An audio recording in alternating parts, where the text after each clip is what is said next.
Okay, so it was kind of long.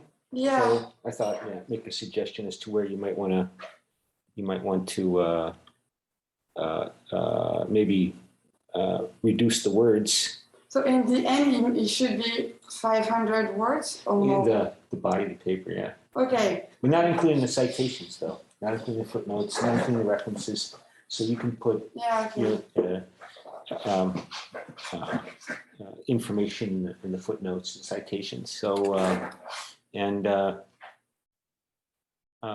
so of course, also in terms of one of my objectives is to help you polish your already wonderful English language communication skills in terms of academic scholastic expectations. So, like for example, I told everybody in academic writing we typically not use the first person. You don't use I, me, my. Me. Did I use it? Yeah. Well. Oh, okay. Avoid using first person. Because you want to, because it just reminds the reader. Even we can't use we. I know we can't use it's kind of presumptuous to speak for the people. Yeah. Okay. So,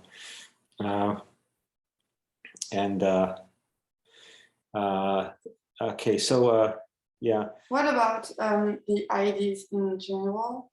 Oh, I mean, yeah. I mean, I think part of the issue was that I was there was a lot of information. Okay. So it wasn't so as clear as it could be about how you're explaining this information is showing that the U.S. political system is obsolete or not. Okay. But should I, I have a choice, right? I can say yes or no? Or, no, sure, yeah. Yeah, I wanted to highlight the fact that they aren't, I agree with the statement, but I wanted to highlight it with 3 different points.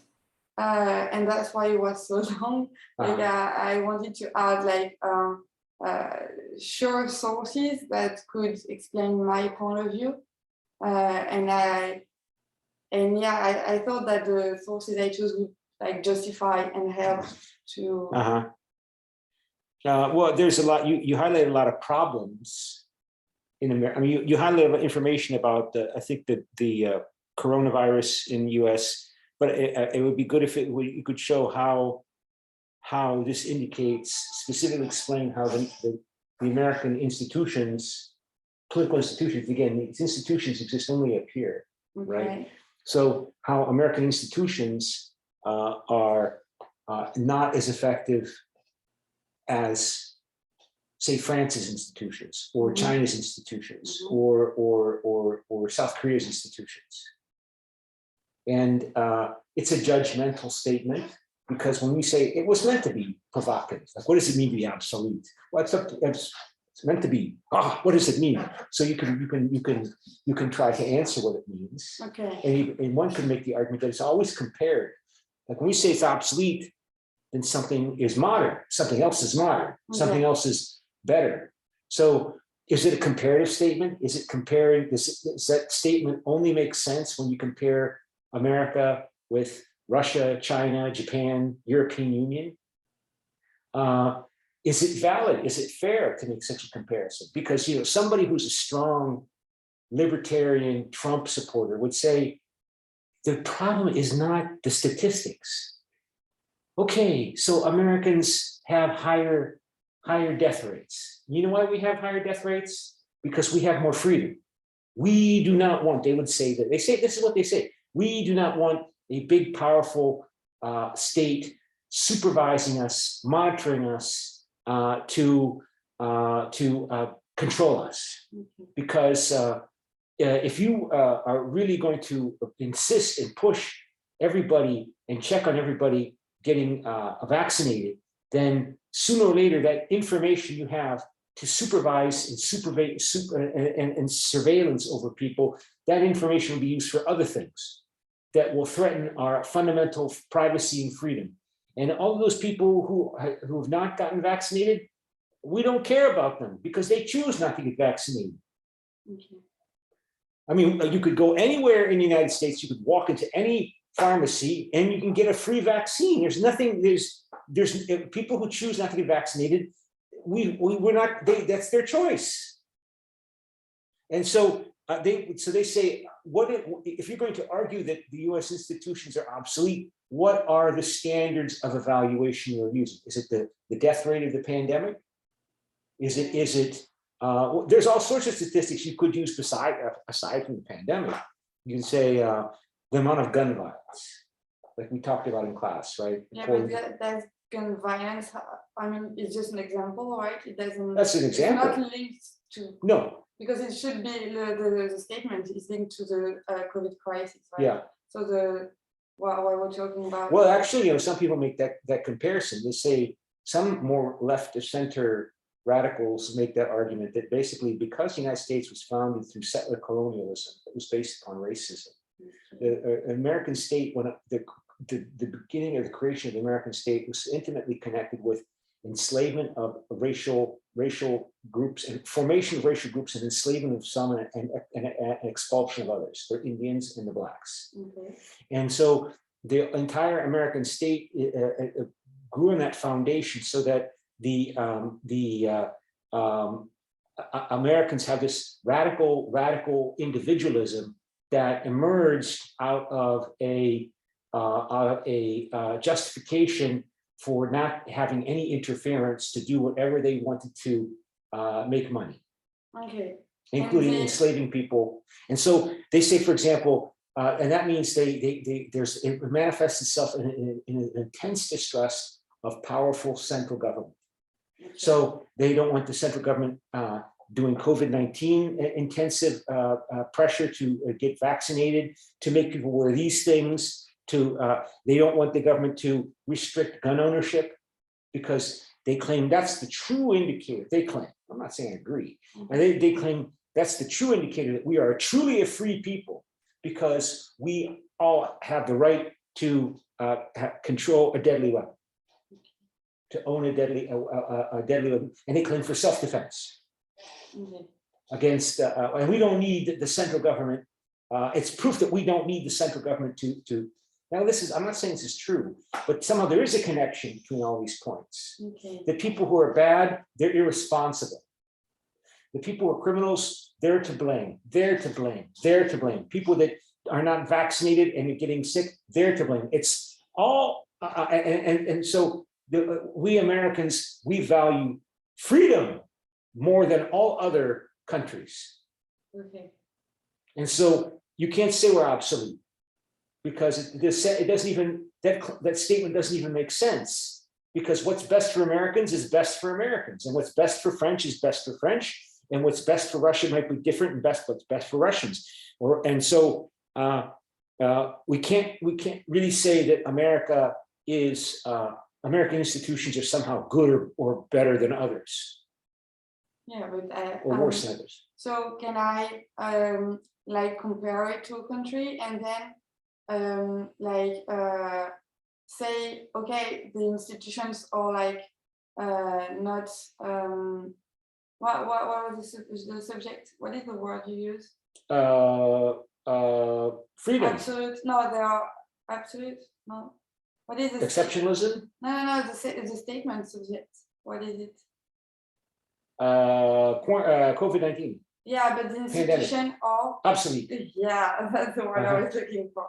Can I just say at the beginning, yes, I agree with the statement, and then do some lines to say, but on the other hand, we can also see that they are already useful for this and that.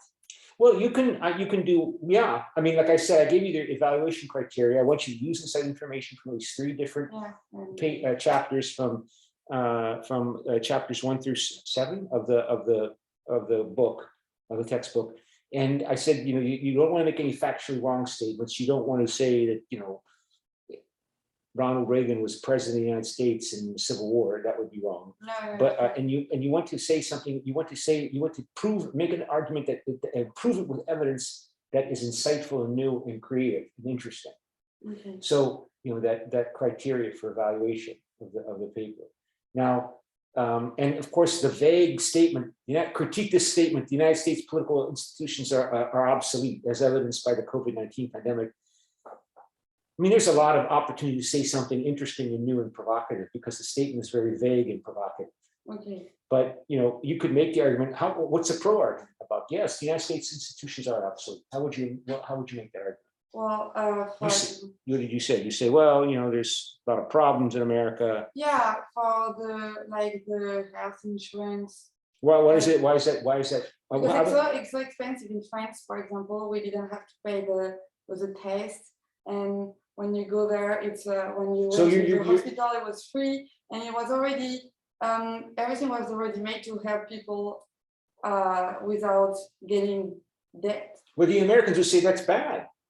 I mean, that's not good because the French economy has been growing very slowly. They have higher rates of unemployment than Americans do. Emmanuel Macron wants to free up and loosen the French economy, and that means reducing to look more like America, more like Britain, because they have it. So someone could say the French model is maybe good for people that are not ambitious, and it's good for people who are. I mean, but there was even something today. Still, French people are not happy. I mean, there was something in this article here about how people who voted for Le Pen, they're saying, well, we have this pension and it's not enough money. I worked all my life, and they're still complaining that despite all the good things in France with its pension system and healthcare, Marine Le Pen still got what 45% of the vote or 43% of the vote. So how are the French more happy than the Americans? Well, it doesn't mean that we're more happy, but there are things like even Le Pen wouldn't touch, like the healthcare. She wouldn't make people pay for seeing a doctor or for the test of the COVID. She wouldn't do that because it's something we settled so many years ago that it's kind of normal now to have this kind of right.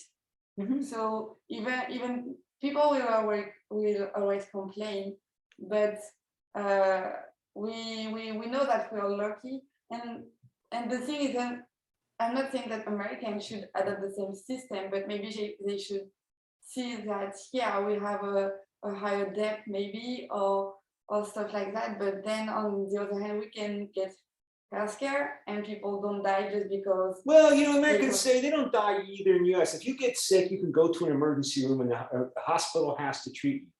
Even if you don't have any money, even if you do have money, they have to treat you. Now, if they find out you have money, they're going to try to make you pay, and they'll get the. Nobody that say people don't die because but other people say yes they do because they don't get examined, they don't get checkups, medical examinations to find problems early. They only go to the emergency room when they're really, really sick. And by then it's too late. I say that because I read an article about people who went to hospital and they felt very bad, and the doctor just said it was something completely not harmful, and they didn't want to check up because the exam would cost money. So they sent him back. I'm being provocative. There's no right or wrong answer. That's what I'm saying to the question. It's just that there's need to be an interesting, persuasive, supported argument.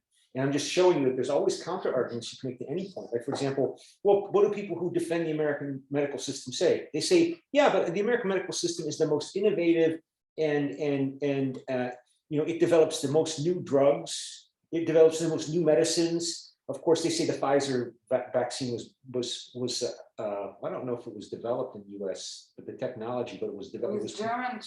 But it's a German company that made it commercially viable. But she had some Hungarian scientist who went to I think she went to the U.S. and did, I don't know. But I guess what would be an argument that the American institutions are obsolete? What they might say. Look, if we all die in World War III, that's an argument. That's a pretty good argument that there's a problem. We elected Donald Trump. Donald Trump became president of the United States. This person was highly dangerous. He's a fascist. He's an authoritarian populist. He tried to overthrow the Constitution when he wanted to get reelected in 2020. How could this system elect somebody like him? Whereas Marine Le Pen, she got 45% of the vote. Okay, Donald Trump got more than 45%. Well, I don't know what percent of the vote. Let's see what Donald Trump got. If he got, if I go to I think she got 42. US election, let's see, 2016. It said Donald Trump got,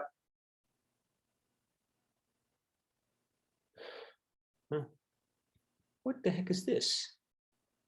Presidential election. Yeah, what's the president?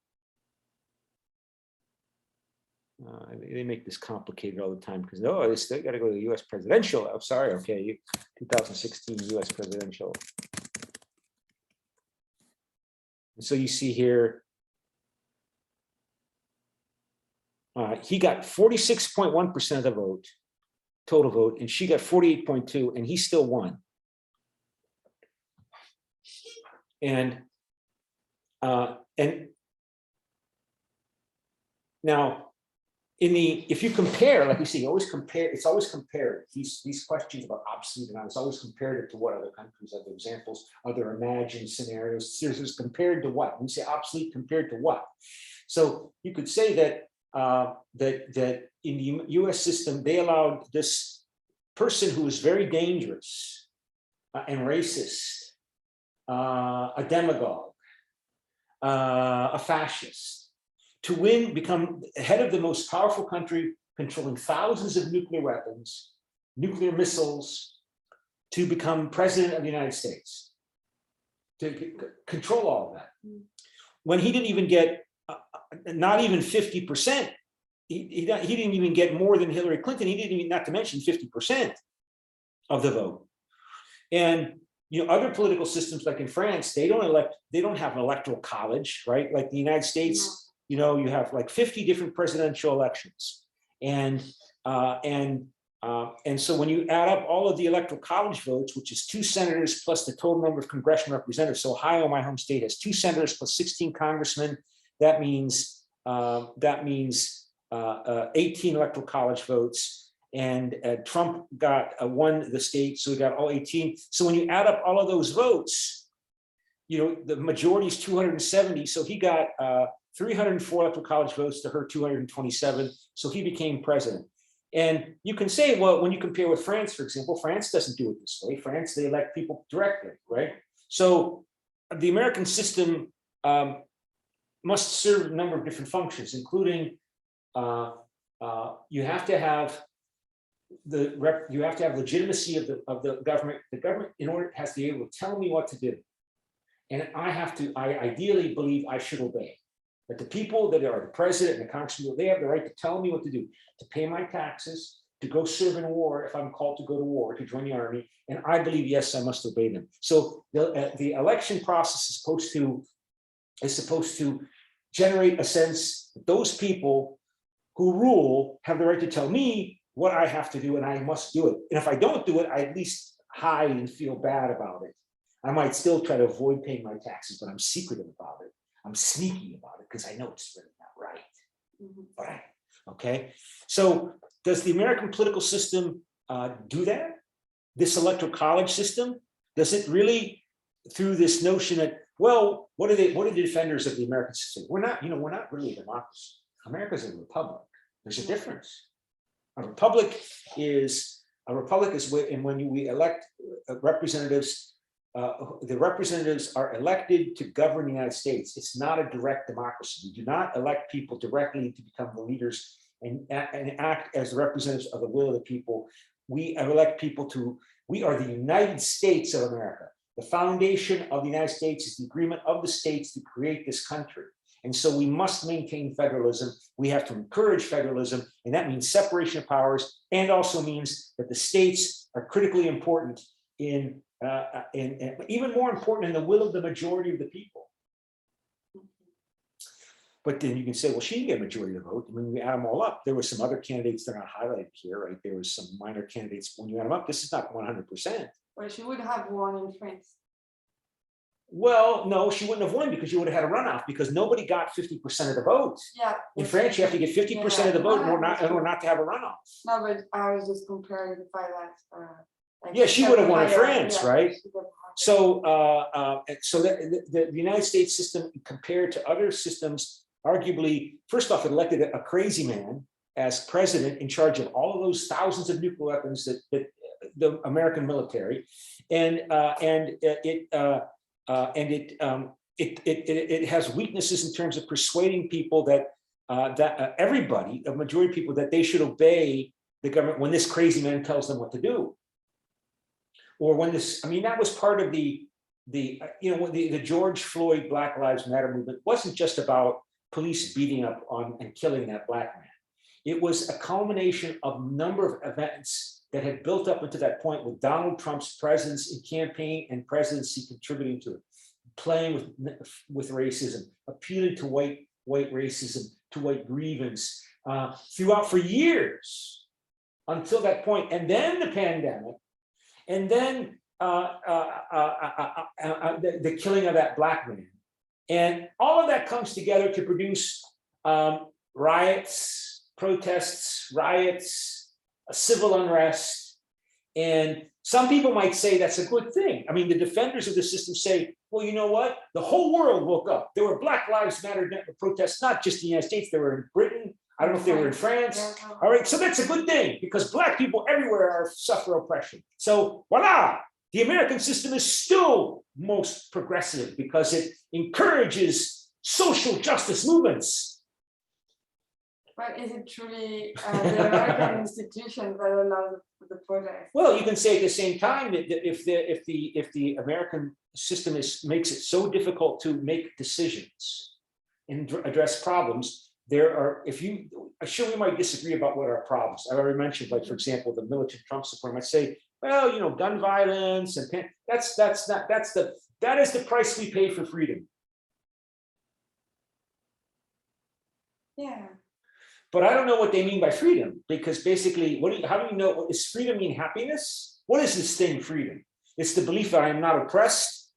So what does it mean? I have a gun. I buy all these guns, and I buy them from the store, and I have them at home. They're all around me here. Look at this. They don't have this in France. You can have these weapons like I have here. Is that what freedom is? Yeah, I disagree, but that's the American. No, that might well be, but freedom is a state of mind. If being free versus being oppressed. Mm-hmm. So, and how do you know you're oppressed? You feel oppressed because you feel that your status in society is unfairly negative. That I am hated because of who I am,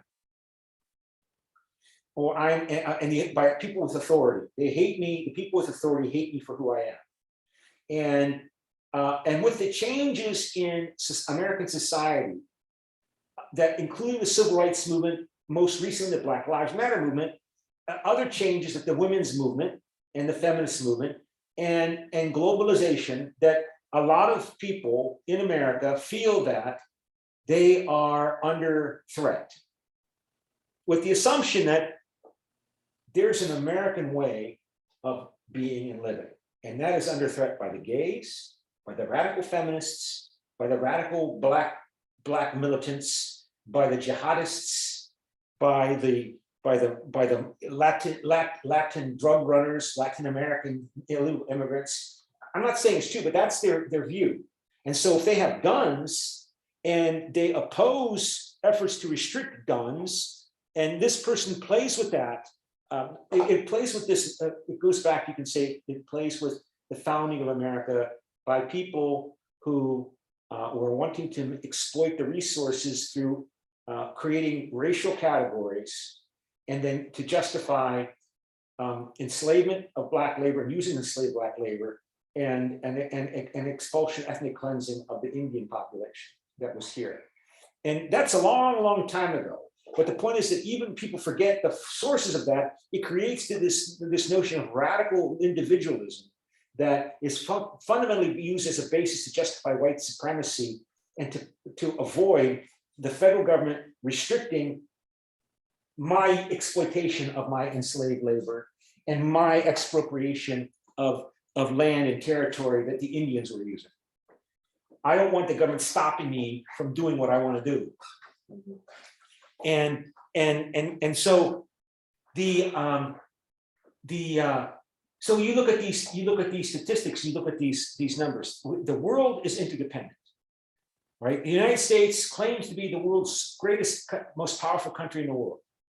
Can this country provide global community, world human leadership to address climate change, the pandemic, climate change?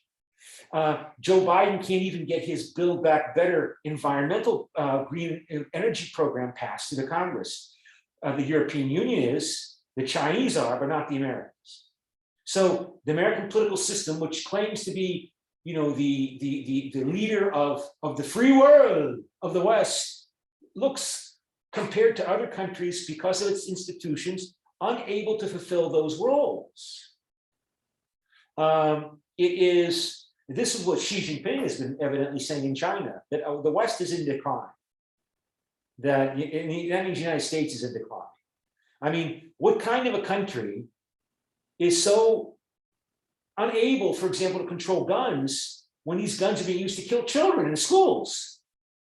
Almost once a week, there's some news story about some teenager getting a gun and coming to school and shooting people, and you can't stop it. And this has happened for a long time, for 30 years now at least. So you can say, look, the Americans say, well, we love freedom. That's the price of freedom.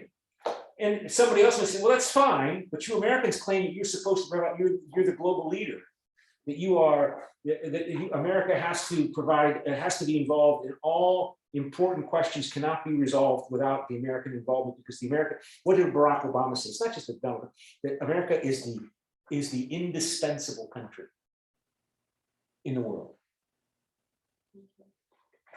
Okay, are American institutions solving these problems? Are they global climate change or the pandemic? The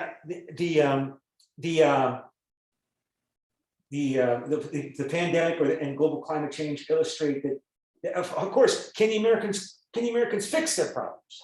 That's the claim. Well, when there's a problem with American democracy, what's typically the solution? More democracy. So we fought a civil war. We created this Constitution at the end of the 18th century, very much aware of the conflicts over slavery. It's all in the Constitution, you know, in terms of the evidence about making compromises and deals between the slave owners and the people that don't own slaves. And still, there was a civil war over slavery 80 years later. 700,000 people died. Big, shockingly destructive war, because the Industrial Revolution was just making its impact on the war. And then so the Constitution didn't prevent a civil war, right? Shouldn't that be the evidence of the effectiveness of your institutions, that people resolve their conflicts without violence? But they don't. Not in the US case, they had a civil war. Of course, you can say the North won. Okay, but it won through a war. And then so you have these problems with Donald Trump. Donald Trump's dangerous. He's going to probably run again 2 years from now.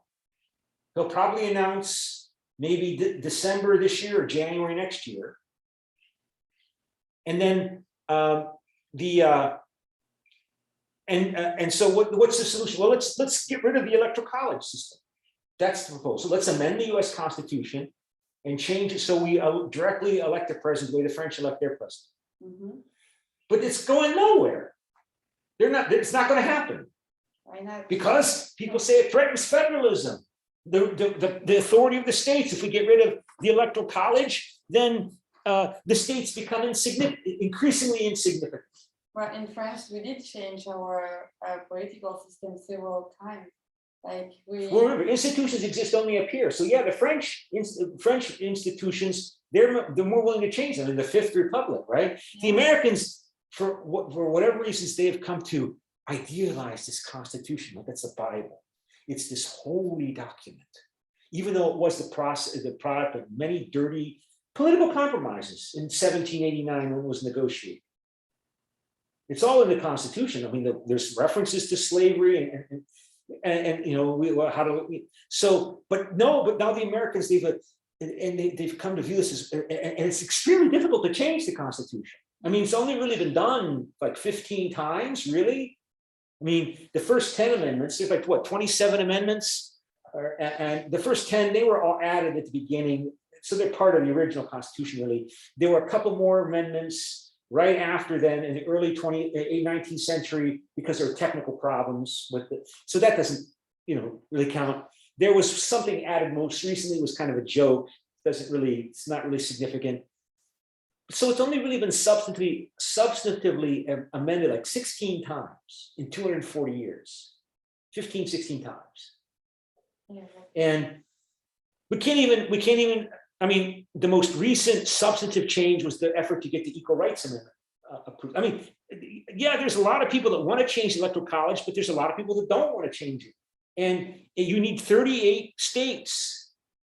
First, you need the Congress to pass a resolution amending the Constitution. And then 38 states have to approve the amendment through their state legislatures. There's 50 states, you're not going to get 38 to amend the Constitution. Yeah. And 40 million live here, 30 million live here, and 600,000 live here, here, here, and here. And you need 38 of these states, and these states are going to say no, because we don't want the states to have less power, because if they have less power, these people have to give up power. You have 600,000 people that have 3 electoral college votes, and you have 40 million people that have 55 electoral college votes. You do the math. You have 1 electoral college vote for every 300,000 people living here. Here you have 1 electoral college vote for every 80,000 people. They're not going to agree to give up the electoral college vote. So it's not going to happen. So what is the solution? Like, I don't know, another civil war maybe, or maybe things have to get so bad that there has to be something, or maybe space aliens from Mars will invade, and that will, I mean, some common enemy. I mean, you saw the changes that happened in the 1960s with the civil rights law legislation to end Jim Crow was very much not only, but very much motivated by the Cold War, that the Soviet Union is pointing to our problems and saying, this American democracy is not good. Communism is the answer to solve the problems of racism and injustice. And so, there is an effort, and this is an old problem. I mean, Al Gore lost to George W. Bush in 2000. He got,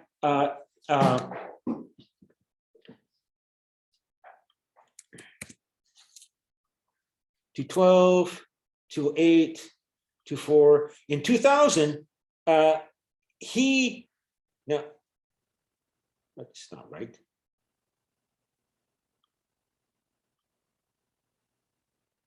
Oh, this is 2000, the 2000 presidential election. He got more votes. He got 500,000 more votes than George W. Bush, and he still lost because George Bush got 271 of the electoral college votes. So they've been talking about, this problem for a long time now, 22 years. So what they've been saying is, for example, what they've been trying to do is pass a law that in each of these states, that they would say that state would agree to give all of its electoral college votes to the candidate that gets the biggest number of popular votes. That because each of these electoral college votes, electoral college numbers, they go to, according to state law, the law of Ohio, in the state law of Ohio in 2000, 22 years ago, said that the winner of the Ohio election in the state of Ohio gets all of the Ohio electoral college votes. Mm-hmm. So what they were saying, they've been trying to pass the law in each of these states that says our state, whether it be Ohio or Virginia or New York, will give all of our electoral college votes to the candidate that wins the biggest vote among all Americans. Not just according to who wins the Ohio vote. And that has been circulating, but that needs a majority of the states holding a majority of the electoral college votes to go to be passed by enough states with 271 electoral college votes to make it function. You understand? Because if a majority if enough states agree to that, that have 270 electoral college votes, then it works. But there's been some question about whether or not the Supreme Court would approve it because it's never been tested before the Supreme Court. So I don't know what that's called. What is that law called? I have to look it up here. I can't, it's been a while though. Uh,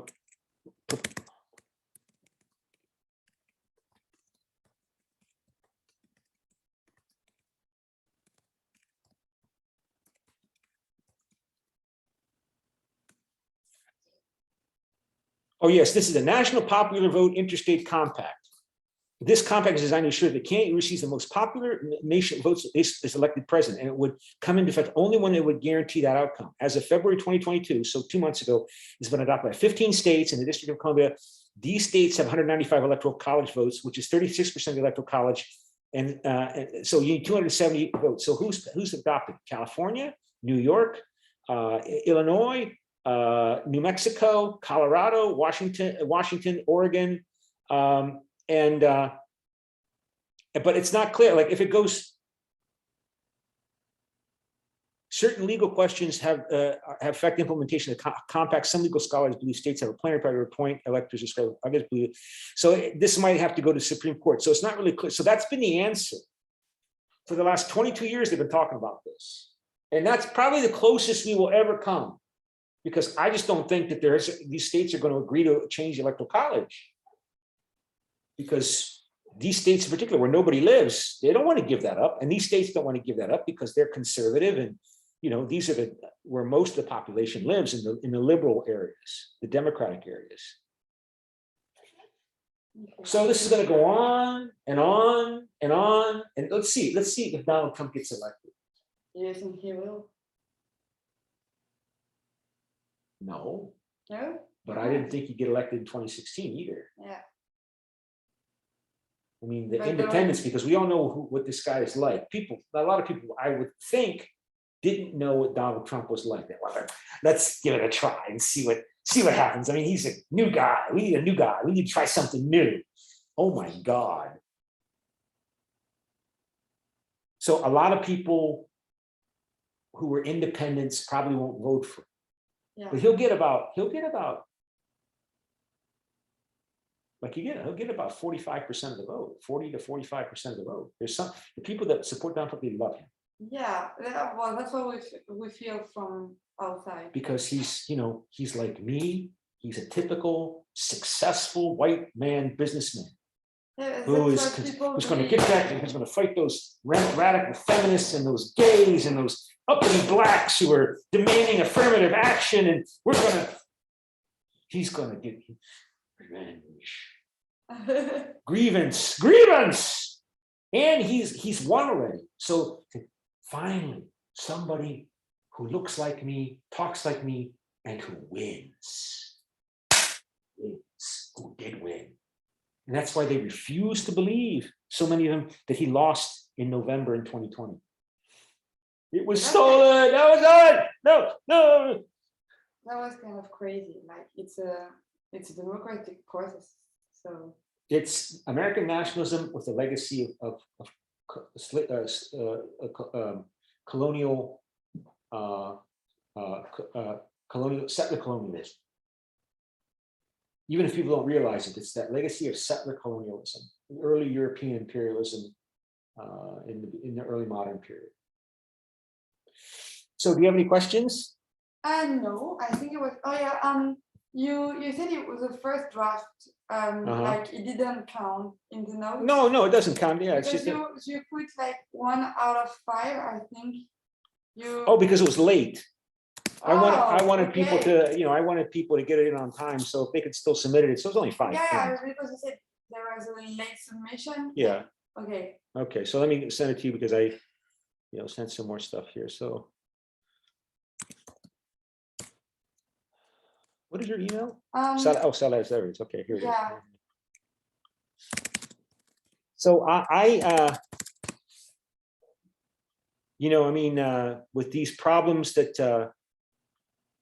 the world faces, and now we have a war in Ukraine. I mean, you could say, no, Donald Trump was even good because, if Donald Trump, they claim, because Donald Trump and Vladimir Putin appeared to be like this. Yeah. So if he got reelected in 2020, some people said, well, Putin would not have invaded Ukraine because Putin sees a threat. That's wrong. Putin was, that's whatever he wants, not what. But some people claim that Russia and Putin see a terrible threat from the United States, and that when if Trump had been reelected, Putin would not have invaded, because he would have thought that the United States is not trying to expand and surround Russia through the European Union as its surrogate to subdue Russia through its economic and cultural domination of Europe. That's just an excuse, because Europe didn't do much since Biden is here. Like, well, I mean, but then, Biden gets elected. The Russian stereotype the European Union is basically,